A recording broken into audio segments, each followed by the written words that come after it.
Welcome back, everybody. It is time for us to go racing once again. Round 11 of the Pirelli World Challenge Touring Cars Championship, and this is a standalone race for the touring cars, as will be their race this afternoon to wrap up the season. And I'll tell you, potential for another absolutely superb race, Jeff, after what we just saw in Touring Car A and B in their combined race.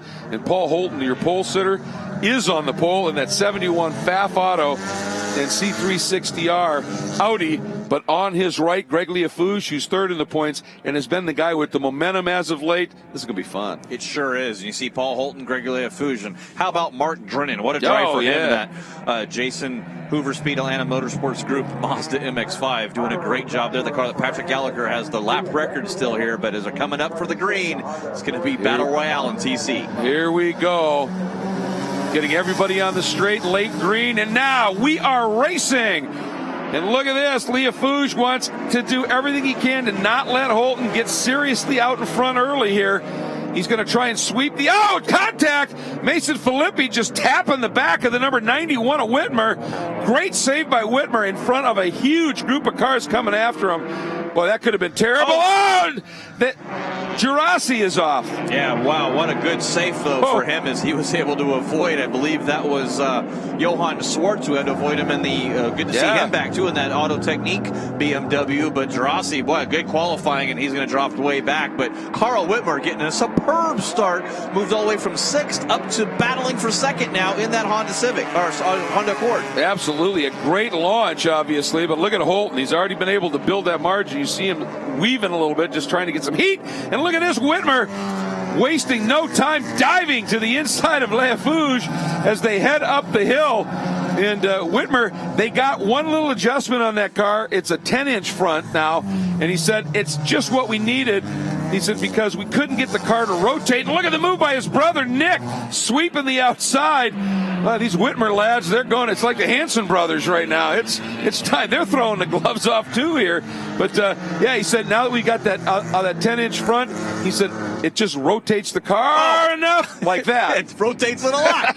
You see Carl Whitmer way sideways there. But sometimes you're lucky to get perfect timing on stuff you're talking about. But Carl Whitmer there rotating the fuse lenses Honda Accord, doing a great job. He'll move up to 2nd place. Paul Holton still leading in the Touring Car A, but I got to give a guy number 26, the classic BMW, Pierre Kleinubing. There's 2 guys in Touring Car that own all the records. Peter Cunningham is 1. Pierre Kleinubing's the 2nd one.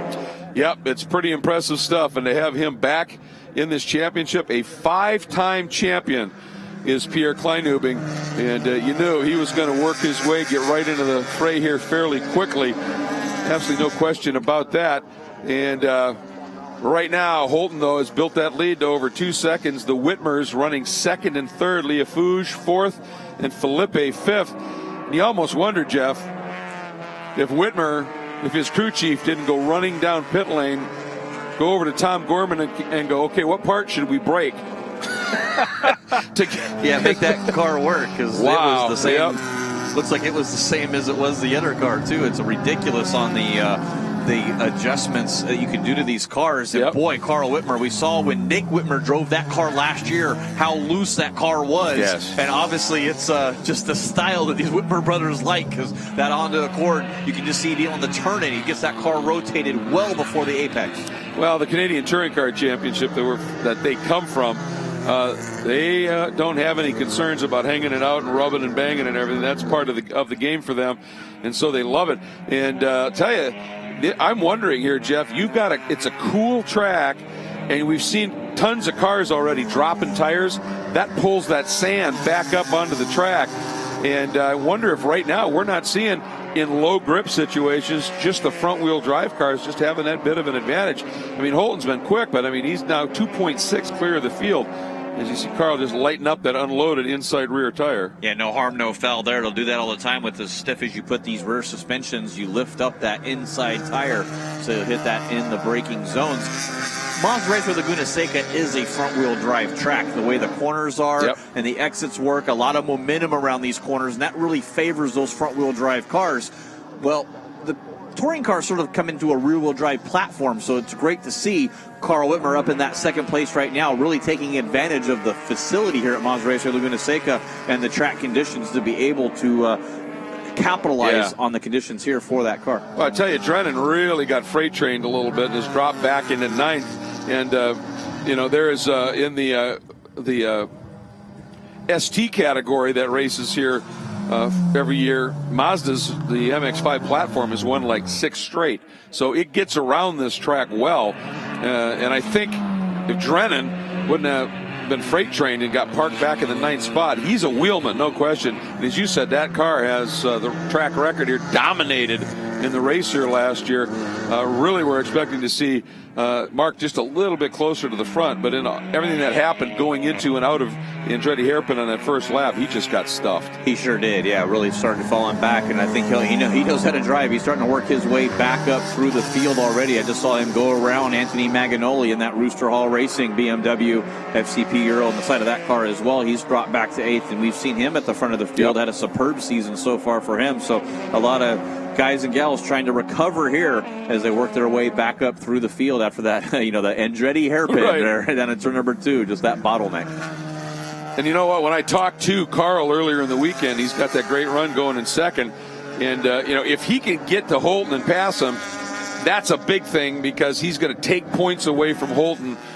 And he's thinking about his brother Nick. He said, I'm not in this championship. He said, I want to win the race, and unless it's Nick right behind me, I want to win and take points.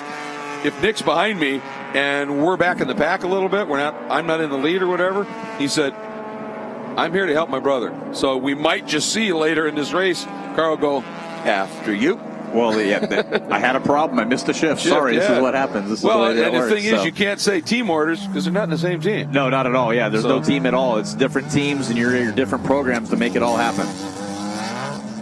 Yeah, they just want to be able to sit together and really enjoy the Canadian Thanksgiving dinner that they'll have at some point. Oh, it'll be a party time, too. That's for sure to get that done. I'll tell you, though, Nick right now, not exactly giving Carl a whole lot of room as the brothers. One in the Fuse Lenses Accord, the other in the ST Racing BMW. Right behind them, sitting 4th, the number 20 of Greg Leofoge, who is 3rd in the points coming in, 22 out of the lead. So obviously he needs a lot of help here. Holton came in with his pole, was 9 points up over Nick. So right now, not what Nick wants to see is Holton just driving off into the distance, up by some 4.3 seconds here. But that Audi carries a fair amount of ballast by the rules on the car just because of the platform. It's a very aero-dependent car and has good power, so it carries some ballast. But I just think in this cold weather and with the aero efficiency of that car, cooler air is denser. It makes the aerodynamics of a car more effective. And as you watch Paul here, he's just able to float huge amounts of pace as he works through turn 6. And there you can see the example of that compression in 6. And if you get it right, you dance right on the edge of the exit. And that time he drove it to absolute perfection. Well, I said that this is a front-wheel drive track. Yeah. This is also an aero track. Oh, and yeah. that RS3 LMS has a lot of aero, and it really works really good here. Ironically enough, that you talk about that turn number 6, and I said that's such an important corner here because that climb up the hill. If you stand on the inside of the apex, the asphalt on the exit on the outside is higher than your head. That's how much of a dip and how much of an angle it is and how important it is to get that right, as it looks like Nick Whitmer making that move around his brother Carl down there in turn number 11. Yep. So now Whitmer, 2nd in points, 2nd on the racetrack. Our points battle running 1-2 right now. Holton leading, Whitmer in 2nd. And then 3rd in the points is right behind Carl, that orange number 30 BMW from Stephen Cameron Racing. That is Gregory Leofoge, and he is 3rd in the points right now. And another impressive run by Mason Filippi. This young man just doing a superb job. He actually, in the 8-hour race here, there's a team that's come from Australia called Mark Cars that run these amazing V8 powered Mazda 3s, and they needed a 3rd driver, and they got this close to putting Mason in that car. Just the budget fell apart for him a little bit, but he has been impressive this year, hasn't he? He sure has. And there's a good shot of Mark Drennan working his way back up through the field. He's on the back bumper of Pierre Kleinubing. And if you've been a fan of Pirelli World Challenge touring car action, you are well aware of Pierre Kleinubing's name and the success he's had at real-time racing and those Acuras all through life. And was an Audi R8 test driver. I mean, it's just the accomplishments that this man has had. And to see him come back into Pirelli World Challenge competition and then immediately be right up here at the front of the field. Yeah, 5-time champion, and he and Galati. It's a pretty impressive group here. And then you got Drennan hounding him right now.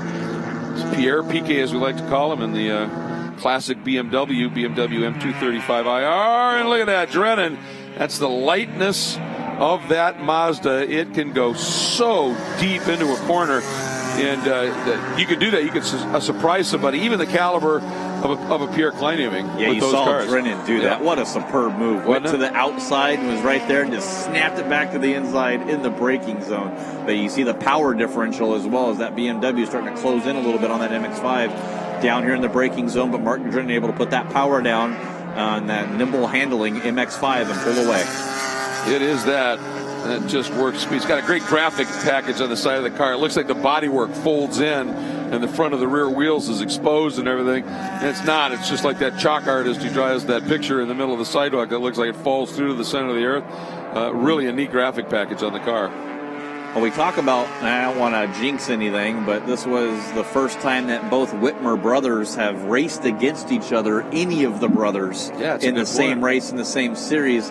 How awesome would it be to have both Whitmer brothers on a podium together, second and third place? I think Dad's crossing his fingers for that to happen. Absolutely. When I first realized that Carl was coming and we had the brothers running, I asked Carl, I said, who played professional hockey, by the way, in Europe, before he decided, I want to get back. I do love racing. I want to give that a go. And he'd raced before. He'd always been involved, but he was a serious professional level hockey player. And I said, so when you guys get close together on the track, how's that going to work? And he looked over at me and he said, I'll bury him. He said, we're racing. That's how it is. Yeah, no love lost between the brothers. You never want to let your brother beat you at anything, whether you're the little brother or the big brother. So that's probably a better rivalry than some of the rivalries you'll see with first and second place cars battling for the championship. That's true. And you know now that Carl, regardless of what actually happened into 11 when Nick got through, Carl goes, well, I let him go. Yeah, no doubt. Yeah, I told you I was going to do that for the championship. There's your leader, Holton. Protecting Gregory Leafouge right now, trying to not let him get by, knowing that's a championship as well. Fighting for a podium position as well as his help trying to help him. Oh, and just drops off. That's going to kill that momentum. Gregory Leafouge really not able to capitalize on that as Carl Whitmer just kept his foot in it, as you should, coming out of turn number 3. Especially in a front drive car, and you get the back end doing something, just feed it some throttle, try and correct it with power, obviously. And we saw him a lot more sideways than that in turn 10 in one of the opening couple laps, so that was nothing. That was just a little small one there. Still had time to check his mirrors probably to figure out what was going on there. But Gregory Leafouge, what a superb year for him as well. And that's Steve Cameron Racing. And our thoughts and prayers are with everybody that's been affected by these California fires. And, of course, Steve Cameron, based out at Sonoma Raceway, lives right there in Napa as the Sonoma area as well. They've had to evacuate. And he's here trying to support his drivers and teams as well. So we just want to give all of our thoughts and prayers to all the people, but especially Cameron Racing and all the employees there. Yeah, there's so many people that are here this weekend that have been seriously affected by those fires. And again, as Kenny Murillo asked, who's one of the teams that had really have been devastated by it, said, we're racing this weekend in tribute to CAL FIRE and all of those firefighters and the volunteer firefighters coming from around the globe to help. And I think that's pretty cool. It's a good little battle here. You know, we were talking about being sideways. You remember Pierre Kleinubing save at Road America a number of years ago? Oh, in turn 1 when he was driving the real-time Honda, and he was absolutely perpendicular to the line of traffic going through turn 1 and saved it. Absolutely. Turned that wheel full left, put his foot down on the accelerator, and just pulled the nose right out to the left. And I don't think anybody else in the world could have made that move. No, it was absolutely brilliant. He is working over Mason Filippi right now, hounding that young man. Mason, the Winding Road Team TFB machine, another one of those BMWs. Of course, Pierre running out of the classic BMW camp. And behind him, great competitor for so many years in Pirelli World Challenge, the 34 of Tony Rivera in the Nissan, sitting in the 8th spot, having a good run. Toby Grahovic, the defending series champion, who came in here 4th in the points, Jeff, is back right now in 9th. Yeah, Toby's definitely not had the year that he's wanted here, as Klein Newbing and Felipe battling here. 2 BMWs. Oh! Pierre, look at that. He's trying to stick that nose in anywhere he could possibly make it work. And Mason doing what he should, just drive the fastest, smoothest lines he can. You know, sometimes the best defense is a good offense, and Mason making that work. Ooh, that was a moment there. Leafauge real wide at the exit of 11, and look who's coming. Mark Drennan in that Hoover Speed Mazda. Yeah, he's besides your overall leader, Holton, he's the fastest on the lap right now. Leafauge down to the inside, went to protect, that popped him out. Now can Drennan capitalize? I think he's going to. And I was worried about Leafauge getting around Whitmer, but now it might be Martin Drennan going to be battling here side by side through turn number 3, going to the outside, right to the edge of the track, a little bit off, but makes that pass for 4th. That was nice respect between those guys. There was no touch, and they ran side by side, and when they got into 3, Leafauge said, he's got the speed and the nose ahead. You know, I'm not going to run him off the edge of the track. You know, and he's a championship contender. You could almost understand it if he just drove him into the dirt and said, no, I don't want you in front of me.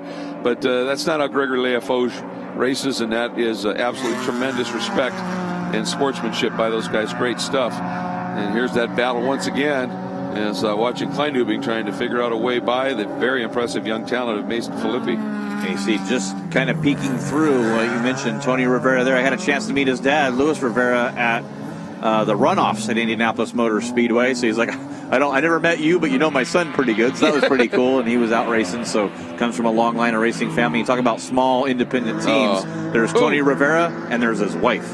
Yep. That's the two. That's what they got. And she's laying under the car and doing all the work and helping Tony out as much as he can with that small little Nissan 370Z team. But doing a good job here, sitting in 8th. You never see them on a race weekend sitting in the chairs kicking back. Never. Because they're always tweaking on that car, because it's just the two of them. That's a great story. Well, it should be fun. The absolute sideways Carl Whitmer and the stunningly fast right now Drennan. That car relative to the others around it, Jeff, it is so kind on these Pirelli P0s. The later you get into one of these races, that Mazda just relative to the other cars just gets quicker and quicker and quicker. And he is coming after Carl here. And they are. And this is called Mazda Raceway Laguna Seca for a reason. Mazda knows that their platform is good here. They do a lot of testing and a lot of development here. And a little monkey see, monkey do there coming out of turn number 5. Both of them dropping the outside wheels. And that's how you said. You saw both cars get upset. You really have to keep your wheels straight and not fight it. If you're going to go off the course, you have to go off the course. You turn to come back on, you're into the inside wall. Up to the top. Here's turn 6. Get through it clean. Feed it the power. Nicely done by both. This is one of those scenarios, I mean, for Carl. Oh, is he going to make the move? Net able to make it happen. Quite there. Wow, right in the braking zone, though, the corkscrew, and then that drop down the hill. Jeez, you see Drennan just hounding Carl. Him. It's not a question of if or when, it's just when it's going to happen here, because it's probably right here in the braking zone of turn 11. Can Carl protect? And he does. He goes down to the inside, and he's allowed to do that, but Drennan kind of did the dummy move on him to kind of go over-under, and Carl doing a great job protecting but not blocking. Yeah, Carl didn't bite on that at all. And, yeah, that's the thing, right? If you can drive any line you want on the track as long as you don't do it in reaction to the guy behind you. And Carl went to the left, stayed there, and let Drennan do all the bob and weaving. And I would think in some of these corners, when Drennan's close, what Carl wants to do, if he can, is actually maybe over slow, not brake check that, but over slow a little bit, just to get the momentum out of that Mazda and use the power of that Accord engine. Yeah, the problem is that the front wheel drive, though, you want to have the momentum. Yeah, that's a momentum point. car, so you can't kill your own momentum, because the V6 power will help you a little bit. But Mark Drennan here on battle attack over Carl Whitmer. Down to the inside of turn number 5. Who in the braking zone? Yeah, and Carl had no choice but to give that away as Martin Drennan continues his charge back from 9th up to 4th. That Mazda can just carry. Oh, look at this. Carl not giving it up. He's to the inside of 6. Side by side at the apex. A little touch. Oh, and that may have hurt Carl's car. Yeah, we'll see if Does he he's have going a little wobble there. Little wobble. I think he's just sort of recovering there. Yep. But wow, what a way to look at not this give up. Drennan, the outside of the corkscrew, Jeff. Oh, and you see the rotation there from Whitmer just gets back in the gas, and Leia Fouge is going to be the benefactor of that battling of both those. You saw the wheel turn to the right in Rainey coming down the hill in turn number 9. Well, I'm sure Carl, he looked at it, he said, this guy's not in the championship hunt, so I'm going to fight him hard. And now here comes Leia Fouge. Yeah, Carl's got no choice but to give up the position as he's overheated those Pirelli P0 tires now.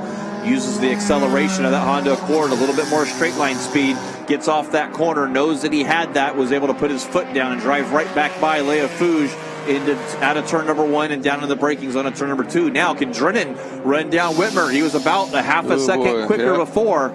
As you see, Whitmer's taking that 1 apex corner versus 2. So you can diamond it, you can do a 2 apex, you can do a 1 apex. It looks like Kleinubing got around Felipe as well.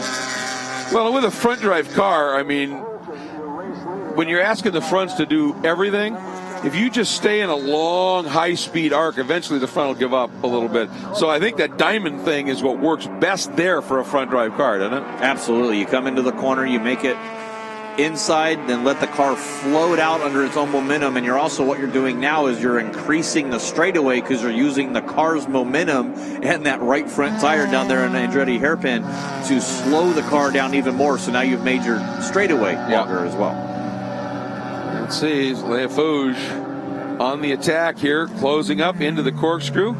Whitmer 4th. And the fused lenses onto Sunrose entry, and Leia Fouge, that orange and black machine from Stephen Cameron Racing. This is going to be a good scrap here. Yeah, Mark Drennan last time by was about 2 seconds quicker than the 2 cars that he just got around. Ooh, and here we go. There is Greg Leia Fouge down to the inside. Carl's going to turn the wheel, put his foot down, and see if he can drive back around Leia Fouge. He'll want to protect that inside. You see him do that, and Whitmer just got a motor on that Honda Accord, able to just go back around him down into before the braking zone at turn number 2. He's got to get left and shut that door, or he wants to just stay way out here. And if Leia Fouge goes through, going to try and diamond underneath him, and Leia Fouge is going to stop that. I really would have expected once he got clear of him, Jeff, that he'd go way over left. Yeah, maybe he didn't know if he was clear yet or not. He didn't want to chop down on the guy. Better heads up there to live to fight another day versus making it happen there. And the fact that that's a championship contender and you don't want to do something that could affect them, and if you're not absolutely sure you're clear, you give them just that little bit extra berth, if you will. Well, Paul Holton's pulled out a 9-second lead over Nick Whitmer now in that GPI Racing BMW, Samantha Tan Racing as well. Samantha Tan doing a great job. She's back in top 20 now for her as her development continues both in those BMWs. And we've got a lot going on in the touring car categories here. As Martin Drennan caught up to Nick Whitmer now in that battle for second. Yeah, he is flying right now. The only guy quicker is Holton, who's got his fastest lap is 3/10 clear of anybody. But Drennan is the next fastest guy by a bunch. He was 1.5 seconds quicker than your overall leader as he goes down to the inside of Whitmer. Whitmer's not going to want to give that up, but he's going to have no choice as Mark Drennan just on the drive here, working his way through the field, back up to second place now. And, or is it? Whitmer's so close. You can see because of the BMW's got a little more engine, so it runs a little heavier, and the big difference is right there in the braking zone. You saw that. The brake lights were on the 4 marker for Whitmer, and it wasn't until the 3 marker for Drennan that you saw those Mazda MX-5 brake lights come on. So that's the difference in power to weight. You can see it there in the braking zone. Mark Drennan now second place. That time by, he was 1.561 seconds quicker as Nick Whitmer still pushing, drops a couple wheels off.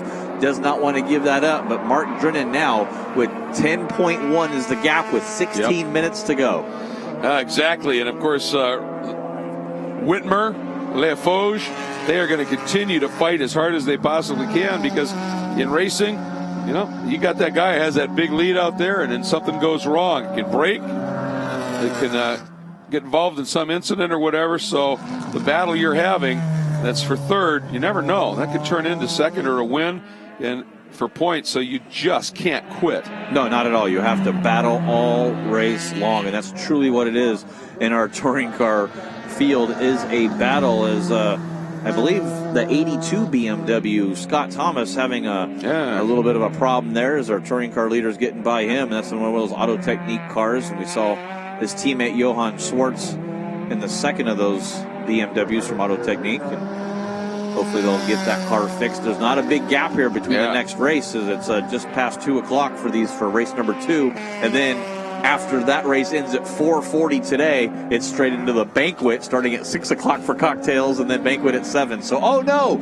Oh, Carl Whitmer off. Unbelievable. He's beached it too. Yeah, once you get that far off here, you're generally staying. And he went sideways. Yeah. You can see the marks, and that's very fortunate for Carl Whitmer, because these sedan cars, when you get in that sand trap, you can hook a wheel and over you go. Let's see if we can get a replay here as he drives. Oh, he just kind of drove in there a little too deep. Yep. And then spun it right at the last port, trying to get back under the way. And that's in a very, very bad zone in turn number 11 with 14 minutes to go. That 9.6 second lead that Holton has could be evaporated here. It looks like, yes, we are. I think we're probably going to be pretty close here to a full course yellow. Hasn't been called officially yet, but yeah, you spotted that worker like I did on the corner, getting the double yellows ready to go just in case.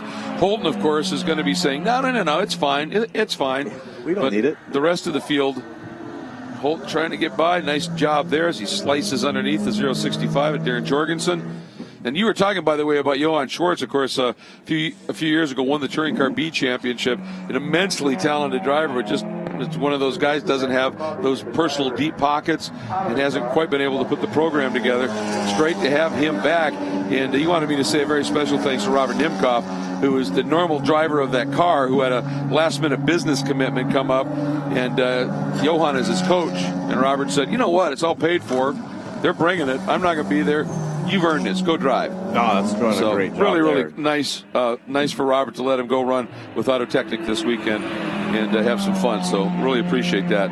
And do want to say to Johann's lovely wife, Karen, we miss having her at the track. Absolutely. So, what a great nice couple. Good fun. Yep. Oh, no. Number 93. Ooh. Oh, that's unfortunate there. It's a broken left front, They're isn't going it? to have problems there. Yeah. Joshua Foran. Yeah. Camber problem there. You saw that shot. That was Johann, and then Jason Clooney and Travis Wache, one of our TCB competitors, stepping up to that Audi RS3 LMS to eEuroparts.com on the side of that car. Yeah, it looks like there's a upper control arm problem on his Accord, and there's a lot of turnouts here, and he does a great job getting that car off of the race track and out of the way. And we stay green, so they decided that this late in the race, maybe that car was in a decent spot, and we'll see now whether the number 28 of Johann Schwartz, just outside of the top 10 right now in that cast group, Diamond Creek, and the Instrumart Cimentis machine, has anything here to maybe get up into the top 10. And believe me, they're learning a lot about what they need to do to this car for that next race. Good little battle here. That Schwartz is leading, sitting in 12th. Jason Clooney right by him. And a winner in Touring Car B over the years, Travis Wache, and the number 30 car right behind him, just appearing there. It's one of those Audis up into Touring Car, the top of the Touring Car ranks, and having a good run. Yeah, running that Audi platform as well. He's done a superb job. And the number 2 classic BMW, so that's Gino Carini. I know he's watching there as well, just touching that inside, getting that bounce, but he normally campaigns that car all year. Had a schedule conflict for this race, not able to come out for the season finale. Is Wache to the inside and making the look, and that's that aero grip that he has in that Audi, able to try to stick it places you don't normally see some of the other cars that don't have that grip that holds that car down. But Travis Wache really, like I said, stepping up from the TCB category into this TC platform, and once he gets a wrangle on that Audi RS3 LMS, he'll be a force to be reckoned with in this touring car category. He's got skills, no question. And we just had a close-up look of those two cars, and you can see the aero bits on that Audi behind both wheels, front and rear, the extractors, the big splitter on the front, the hood vent and all that. They are managing air over and through that car, and that's the whole concept here. And doesn't mean you can't still throw it off the road a little bit. Not enough air on the exit of turn number 3 there. Well, what it does is when you've got a car that's that aero dependent, when he gets right up behind the number 2 at Clooney, he loses some of that aero effect, and then the car just wants to push, not turn, and then that's how you can end up running wide on the exits like that. Yeah, just a little bit. And standing there, the number 8, Salas, we've seen him campaign, had a good year as well. One of those Steve Cameron Racing BMWs. I'll tell you, for him, we're talking about Rodrigo Salas, well, I'll tell you, the opportunity to compare data with Greg Leafoge, who's a superb talent. That's the learning opportunity. That's why you run a lot of these 2-car programs. And the young driver coming in wants to have that really, really talented top flight guy on that team as well, because it just shortens the learning curve a little bit when you can have that comparison of data, doesn't it? It sure does. You can really know, okay, I can go deeper in this corner. I know the car can do it. Now I, as a driver, have to do that. And a lot of these big teams like Classic BMW, Steve Cameron Racing, C360R, they're able to do that with clients, have the pro, have the gentleman driver, so to speak, or the sportsman driver that's trying to work their way up, and to be able to have that data and be able to know that, okay, I know the car can do that. It really gives you the confidence as a driver to be able to get out here and be able to go wheel to wheel. We've seen the success of some of these rookies now at the head of our field. Well, what a fun little scrap this is, continuing for that 12th spot right now. And that's one of the cool things about Pirelli World Challenge touring car competition is it doesn't matter. You're going to find some amazing battles, even there if it's a little bit deeper in the pack. And, of course, when you're dominant, like the 71 Pfaff Auto Machine from C360R, this beautiful Audi of Paul Holden with the APR and Aero Paint support on it. When you're this dominant, you don't get a lot of TV time. No, you don't. Yeah, you pull away there, and there's Martin Drennan. You just saw the back of that Mazda MX-5. It was 7.4 seconds last time by. We'll see what the gap is here. 6.8 now is Anthony Gerasi having another off here. That's down. And he buries it right there in the front and gets the splitter buried under the sand, so he's not going to go anywhere else. Yep. But he did get it out of the way, so good job for him. I think he was trying to get to that cutout, obviously, so give him some serious props. And there is Drennan, who is just absolutely flying right now, matching right now Holton almost, and that's saying something because Holton has been dominant, and there he is, just turning into turn 5 to start the climb. He picked up 0.7 of a second that time by, and we'll see if he can, just going to start running out of time here. If he continues on the pace that he's at, he'll be right on that back bumper of Paul Holton.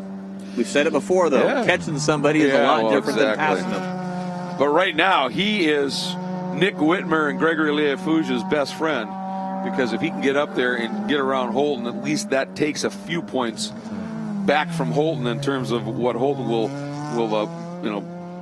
blossom if he ends up with the win. And Toby Grahovic, we haven't talked a lot about him, but he was struggling early. He has worked his way back up into 8th, not where the defending champ wants to be, but again, just staying with it, pushing hard, doing everything he can. And we talk about John Weisberg back there in 9th in that Redcom. Berg Racing Mazda MX-5 had some teething problems all season long with that Mazda MX-5, but a good top 10 run here for John Weisberg, sitting in 9th now. Yeah, it was funny. We were, talking to him, and he said, it's just been one of those years. He said, last year our engines were absolutely bulletproof. They were perfect. He said, this year, problem after problem after problem. And he said, it's just, I guess, one of those years, and there's something inherent in what the build is that they do for those motors. But when it works, like today, it's a very, very quick car, and you see what it's capable of. With Drennan behind the wheel right now with a very sorted Hoover speed entry. Of course, Weisberg getting that win in Pirelli World Challenge at Utah Motorsports Campus last season. Yep. And, so it said you have that such a banner year, and then this year you have shades of brilliance, but unfortunately just not the season you want. Rebuild, and he'll definitely be back next year. Boy, you aren't kidding about Drennan here. He just took another big chunk, and that margin now, Jeff, is under 6 seconds to 5.7. Yeah, 1 full second was he quicker that last time by, so we'll see if he can keep charging through that field. It might be a battle for that overall lead, and I know Drennan with his home track here at Mazda Raceway Laguna Seca in a Mazda would love nothing more to make that happen, but still a great scrap here for that 12th position that Johann Schwartz has, and there's that battle for 8th as Toby Grahovic and John Weisberg Yes, right to the edge there. And, you know, Berg just comes off of running the last round of Pirelli World Challenge competition, then went out to the runoffs at Indianapolis Motor Speedway running in the STU category with his wife Dina, and then come here the very next week here to Pirelli World Challenge. So they've been on the road for about 3 weeks now.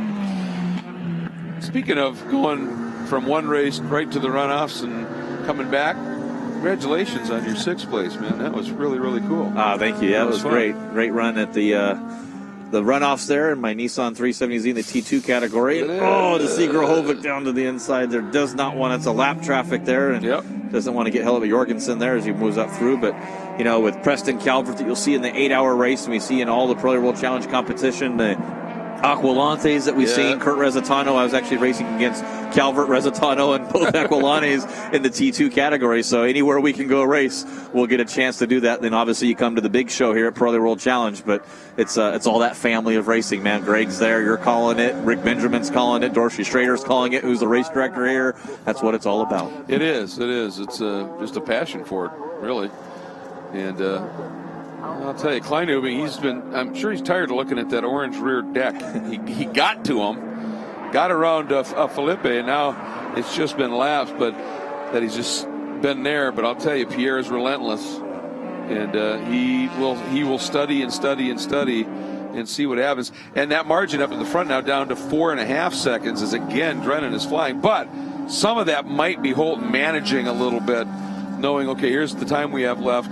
You know, the tires, I pushed him hard to build this margin. I need to back off a little, but that's a lot that he's losing right now. Yeah, it really is, too. And you look at the times that they're doing with the time gap, it's like they're so far 1:37.8 that last time by and a 1:37.0, so still picked up another 0.8 of a second that time by, as Kleinubing looking for any way he can get around Gregory Leafouge for that 4th place and maybe have a hint of getting a podium. But Nick Whitmer has, I believe, about a 13-second lead over this group here in that battle for 4th. Well, and obviously, you know, Pierre running with Classic BMW, that's the team Grahovic won the championship with last year and races with here. So, you know, Pierre, for his own satisfaction, would sure love to make this pass and get through. But if he can do it, you know, if Toby doesn't win the championship, which he would be very hard-pressed to do and would need a ton of help, to be 3rd as opposed to 4th, yeah, you're 3rd in the championship. Yeah, that's better recognition at the banquet. That looks good when you're out looking for sponsors for the next year. And I'm sure that's why one of the reasons Pierre was brought in was to try and take points away from competitors. That's all part of the game. Yep, try to get it done, get that program. But I got to give a shout out to Toby Grahovic as well. I got a chance to go to Classic BMW in Plano, Texas, and visit the dealership. Got a good tour there. 95 service bays at their dealership to work on these BMWs. They have a separate division that handles just the race car portion, and it all started 14 years ago when Toby Grahovic called the dealership looking for some sponsorship and said, hey, would you guys support me? Sure enough, put him into a BMW Z4, and he won a SCCA national championship. And now they have 6 cars that they race professionally in Pirelli World Challenge. Numerous cars they support in the club racing and BMW Club, NASA, SCCA, Pirelli World Challenge competition. To see them build that program based on a phone call 14 years ago from Toby Grahovic, it was pretty neat. And just want to say thank you for having me come to that dealership and see the program you've developed there. Pretty neat deal. Absolutely, and this is a neat deal. That margin last time, as they came by, 2.6 seconds with 6 minutes left, right? Exactly. Going on in this race. This is fun. Yeah, I don't think Paul wants him to be getting this close. Yeah. So it's probably going to see the white flag next time by, I'm guessing here.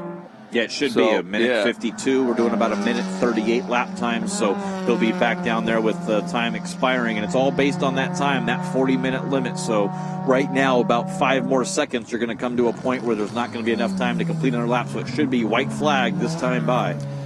So Drennan just throwing everything at it here, and Holton doing everything he can to hang on to it down through Rainy Curve. Ooh, Drennan pushing so hard. That car dancing everywhere. Here they come into 11, and I'll tell you, Drennan's able to go so deep into this turn. Rolls under the throttle. That's the margin as the white flag comes out here for round 11 of the Pirelli World Challenge touring cars at the Grand Prix of Monterey. And Holton leads into Andretti hairpin, and Drennan yeah, it was only a second quicker that time, and he's 1.7 back, so he may be able to get on the back bumper of Holton, but I don't think he's going to make a move. And he might get close enough in turn number 11. That could be a pretty exciting corner here. Paul Holton did turn the wick up a little bit the first time. He's been down in the 37s in the last 6 laps that I've kept track of. A car off to the outside there. I wonder if that was Johan Swartz. I know, I couldn't catch the number. It looked like it was an Auto Technique car, so not sure if that was Jason Thomas or Johan Swartz. It is Thomas. It's the 82. So he was struggling. He's just been struggling a little bit anyway, and was well back in the order. All right, here we go through turn 6. Through turn 6 and heading up the hill.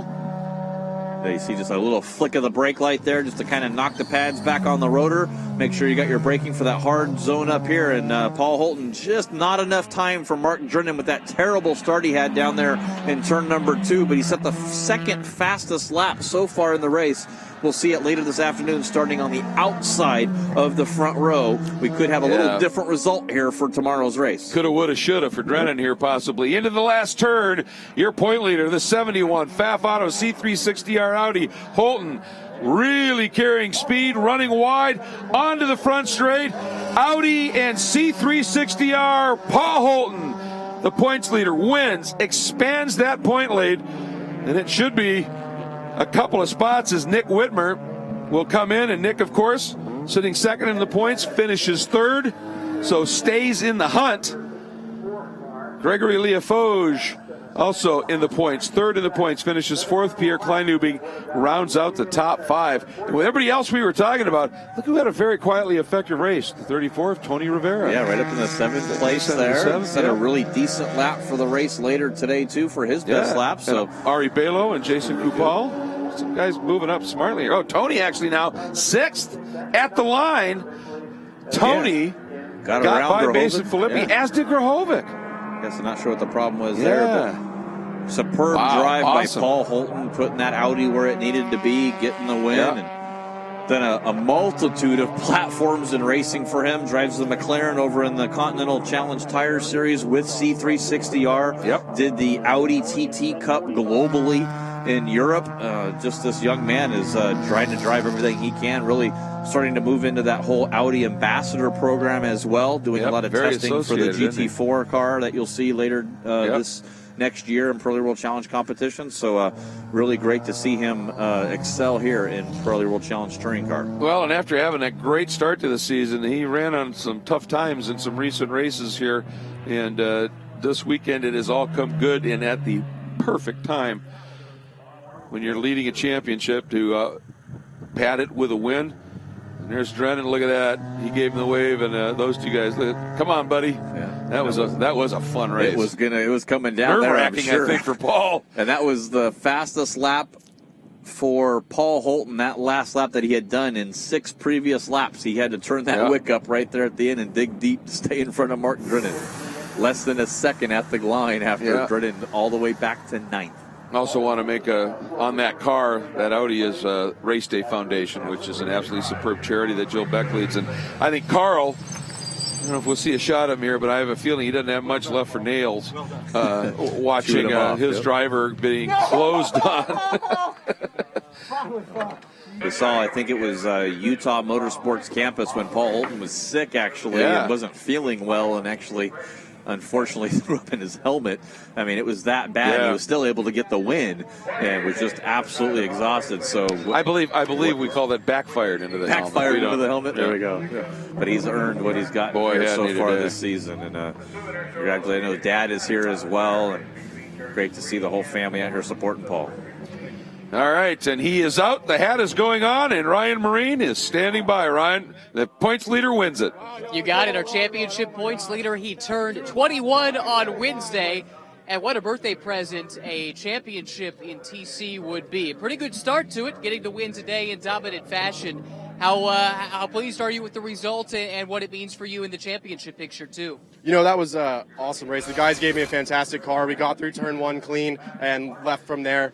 First 25 minutes of the car was absolutely amazing. Couldn't ask for anything more. You know, with the BOP on the car, we started to burn off the tires on the front a little bit after a little while. Mark Drennan was coming really hard at the end. I was sitting there the whole time doing math in my head. They're telling me what the gap is and how many laps are left, trying to figure out how much faster I had to be than him and just do that to try and save the tires. It was absolutely amazing. I can't thank Alpha Clone Pfaff Auto for getting us in this program, and the Compass Racing guys, and Audi Sport as well. This RS3 LMS TCR car is absolutely fantastic to drive. You told me yesterday you really felt like you had to make it count today because of the standing start this afternoon. So race one, important to get the result. A little less confident in the standing start. You get a bit more of a gap in the points. Are you comfortable with it going into the final race of the season? You know, I won't be comfortable until we have the entire championship wrapped up, that's for sure. You know, thankfully we're starting back on pole, and I think there's a couple guys in between me and Whitmer. So hopefully it doesn't get too far ahead of me on the start, and we'll be able to track him back down. I think we had good pace over the BMWs even towards the end of the run. Starting on sticker tires, it should be even better this afternoon. Congratulations, your race winner, Paul Holton. Thank you very much. That's a great question from Ryan about bringing up the standing start in that front drive car. Not always the best on a standing start. We've seen them struggle a little bit with that. So, Paul, nice to have that little extra point lead just in case. But, boy, he looked awfully strong today as he gets that win. Remember, folks, that was up to almost 9 seconds at one point and ends up being 0.9 of a second. That was an impressive run by Drennan. He'll start alongside. And then Whitmer, Leafouge, those are points contenders in row two. Right there, and completing your top five, Pierre Kleinuming, Rivera in sixth, Grahovic, your champion from last year, seventh, Mason Felipe, great run for him in eighth. Ari Below continues to move up through the field here in Pirelli World Challenge competition, finishing ninth, and top 10 for JT Kopel out of Berg Racing in his Audi. Boy, the stage is set for the final two races. One for Touring Car, one for Touring Car A and B that will be coming up this afternoon. And you're going to want to make sure and stay tuned for that because it is the season finale. Champions will be crowned. Those races, the Touring Car A and B combined final race of the season, scheduled to start about 2 p.m. local time here. The Touring Car A scheduled to start about 4 p.m. But we've got other things unfolding. As a matter of fact, after a brief pause, you are going to have a little bit of a treat here as Shea Adam and Jeremy Shaw are going to be here right with us here on the web stream, and they are going to be calling the qualifying session for the California 8 Hours, round 3 of the Intercontinental GT Challenge, and they're going to call that qualifying session. And then you and I will be back at about 1:30 this afternoon because they also have in that championship, it's called Super Pole. And one car at a time, it is going to be something else. So make sure and stay with us. But again, after just a couple of minutes, it is going to be California 8 Hour qualifying with Shea Adam and Jeremy Shaw.